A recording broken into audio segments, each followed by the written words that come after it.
हम आतिशे सोजा में भी हक बात कहेंगे, हम आतिशे सोजा में भी हक बात कहेंगे, कुंदन की तरह दहर में ताबिंदा रहेंगे। तारीख बताती है कि हर दौरे सितम में हम जिंदा थे, हम जिंदा हैं, हम जिंदा रहेंगे। जिस जिंदा दिली के लिए मुंबई जानी पहचानी जाती है, वो जिंदा दिली मुंबई में नजर आनी चाहिए, जिसके लिए हम लोग दूर से हमेशा ये सोचते हैं कि मुंबई एक जिंदा लोगों का शहर है, जिंदा दिल लोगों का शहर है। मेरे भाई, आज हम 138वां स्थापना दिवस मना रहे हैं और एक ऐसे मुश्किल दौर में स्थापना दिवस हम मना रहे हैं जब देश तमाम दुश्वारियों से घिरा हुआ है।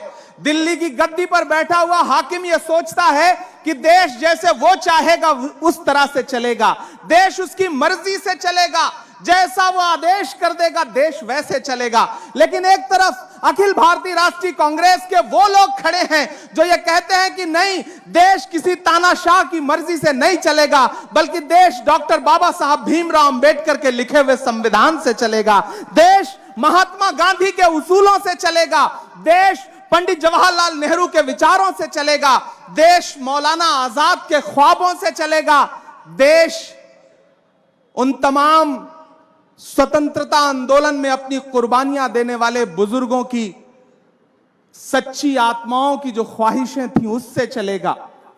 मैं आपके बीच में खड़ा हूं, हम सब आज दिल्ली से आपके बीच इसलिए आए।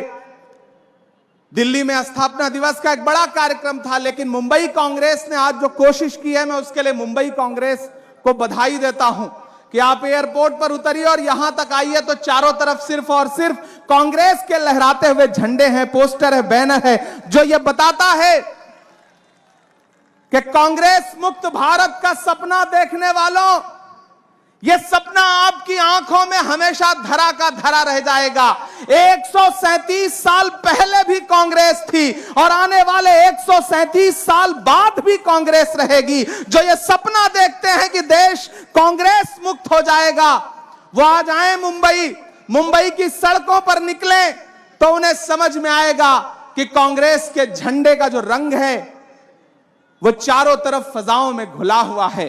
मेरे भाई, हमारे पास 137 साल की विरासत है और अपने बुजुर्गों की विरासत का जश्न मनाना, अपने बुजुर्गों की विरासत पे बात करना, यह हमारी बुनियादी जिम्मेदारी है। याद करिए 1947 के वक्त का हिंदुस्तान, किन लम्हों में यह देश पंडित जवाहरलाल नेहरू जी को मिला था, महात्मा गांधी को मिला था, मौलाना आजाद को मिला था, बाबा साहेब को मिला था।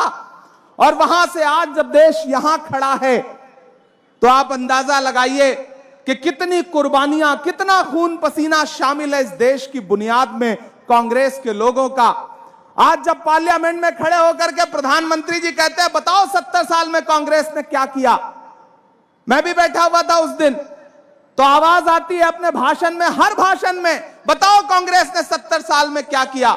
तो खड़गे साहब आगे बैठे हुए थे, उन्होंने पलट के दूसरे साथी से कहा कि मत बताना, बता दोगे कि ये किया तो ये उसको भी बेच देंगे, इनका काम सिर्फ बेचने का है और कोई काम नहीं है इनका। पिछले 70 साल में जो कुछ कांग्रेस ने किया है, पिछले 7 साल में, 7.5 साल में भारतीय जनता पार्टी ने सिर्फ और सिर्फ उन बुनियादी चीजों के बेचने के अलावा किया ही क्या है। कभी कैफी आजमी ने कहा था कि यह जमीन तब भी निगल लेने पर आमादा थी। कांग्रेस का जो पूरा इतिहास है उसे जब मैं देखता हूं, जब मैं महसूस करता हूं, तो मुझे अक्सर कैफी याद आते हैं कि यह जमीन तब भी निगल लेने पर आमादा थी, यह जमीन तब भी निगल लेने पर आमादा थी।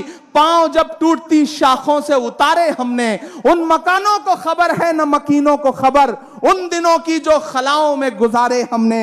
हाथ ढलते गए सांचे में तो थकते कैसे, हाथ ढलते गए सांचे में तो थकते कैसे, नक्श के बाद नए नक्श निखारे हमने कि ये दीवार बुलंद और बुलंद और बुलंद, बामोदर और जरा और संवारे हमने। आंधियां तोड़ लिया करती थी शम्मों की लवें, जड़ दिए इसलिए बिजली के सितारे हमने। आज की रात बहुत गर्म हवा चलती है, आज की रात ना फुटपाथ पे नींद आएगी, सब उठें, मैं भी उठूं, तुम भी उठो, तुम भी उठो, कोई खिड़की इसी दीवार में खुल जाएगी।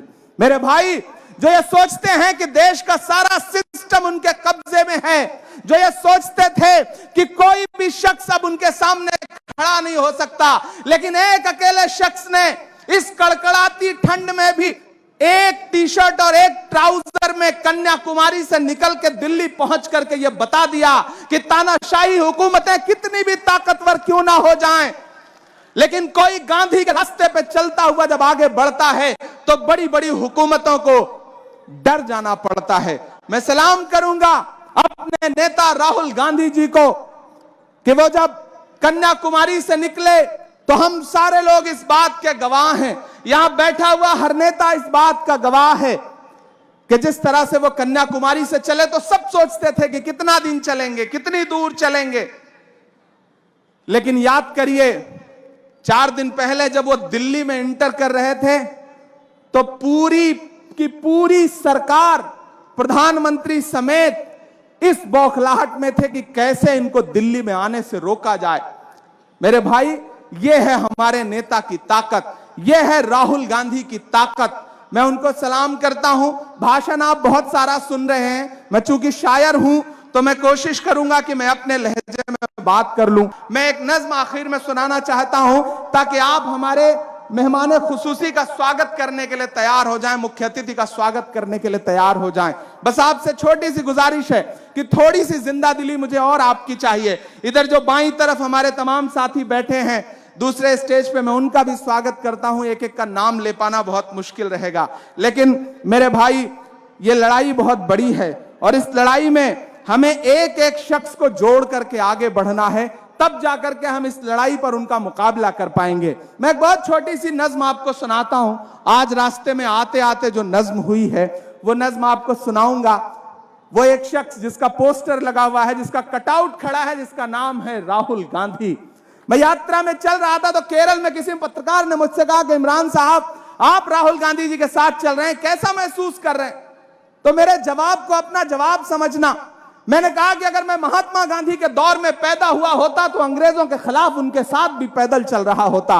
मेरी खुशनसीबी है कि मैं इस दौर के गांधी के साथ पैदा हुआ हूं, मैं राहुल गांधी के साथ पैदा हुआ हूं, तो नए अंग्रेजों के खिलाफ उनके साथ कदम से कदम मिलाकर के पैदल चल रहा हूं, देश को जोड़ने के लिए अपने पांव के छालों की परवाह किए बगैर मैं चल रहा हूं। तो मैं आपको एक नज्म सुनाता हूं। यहाँ नगमा जी बैठी हुई हैं, हमारे माइनॉरिटी डिपार्टमेंट के स्टेट चेयरमैन हाजी बब्बू साहब बैठे हैं, प्रभारी अहमद साहब बैठे हुए हैं। मैं सबको जोड़ करके एक नज्म आपको सुनाता हूं।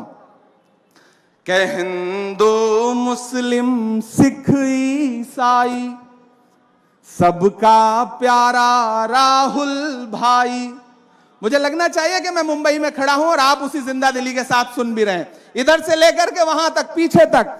कि हिंदू मुस्लिम सिख ईसाई सबका प्यारा राहुल भाई, जो इंसानों को इंसानों से जोड़ रहा है पुल की तरह। जो समाज टूटा है, जो बंटा हुआ है, ये जो कोशिश है, ये जो नारा है कि नफरत छोड़ो भारत जोड़ो, उसे मैं नज्म में पिरोने की कोशिश करता हूं। कि हिंदू मुस्लिम सिख ईसाई सबका प्यारा राहुल भाई, इंसानों को जो इंसानों से जोड़ रहा है पुल की तरह, अपनी धुन में हंसता गाता, अपनी धुन में हंसता गाता, जो निकला है बुलबुल की तरह, जो निकला है बुलबुल की तरह। आने वाली सदियों में कोई अब होगा ना कोई राहुल की तरह, इंसानों को इंसानों से जो जोड़ रहा है पुल की तरह।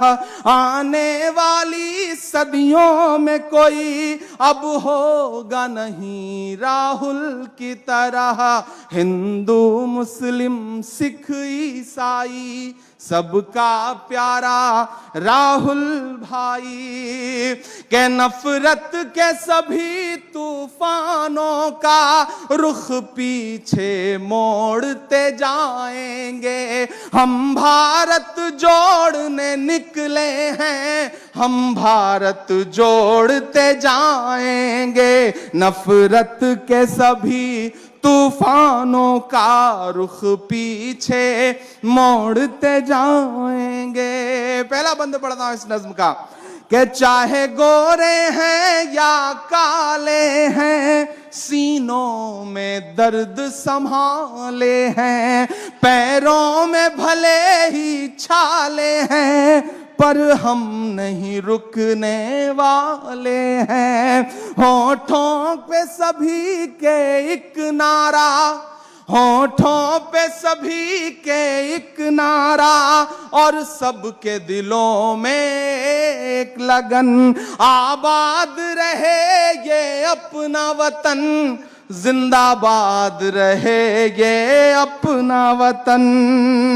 हर एक कदम पर चाहत की एक दुनिया छोड़ते जाएंगे। हम भारत जोड़ने निकले हैं, हम भारत जोड़ते जाएंगे। नफरत के सभी तूफानों को।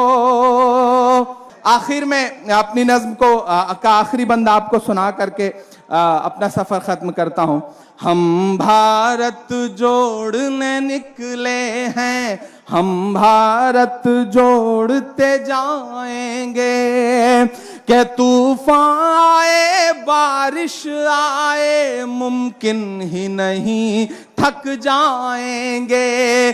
तूफान आए बारिश आए, मुमकिन ही नहीं थक जाएंगे। जुड़ने की जो आखिरी हद होगी, हम लोग वहां तक जाएंगे।